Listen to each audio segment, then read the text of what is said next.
যোৱাকালি ভাৰত চৰকাৰৰ টুৰিজিম বিভাগে যিটো আমাক সন্মান দিলে শুৱালকুছিবাসীক, এই সন্মানটো লৈ আমি সমগ্ৰ শুৱালকুছিবাসী অতি গৌৰৱান্বিত।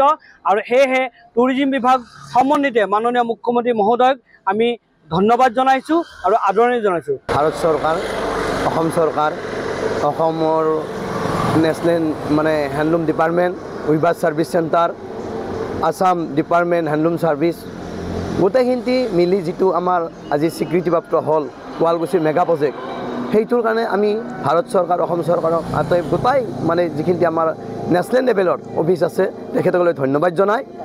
কথাটো হৈছে কিনে অকল মেগা প্ৰজেক্ট হ'লেও নহ'ব, কথাটো যে শুৱালকুছিৰ যিখিনি আপুৰণীয় অতি পুৰণীয় যিখিনি আমাৰ এতিয়ালৈ ধৰক ব্যৱস্থা হোৱা নাই, সেইখিনি যেন এই মেগা প্ৰজেক্টৰ দ্বাৰাই শুৱালকুছিৰ শিল্পটোৰ লগত যিবিলাক জড়িত সকলো শিপিনীখিনিয়ে যেন সা সুবিধাবিলাক পায় আৰু সকলোৱে যেন কথাবিলাক গম পায়, তাৰ কাৰণে মই অনুৰোধ জনাইছোঁ।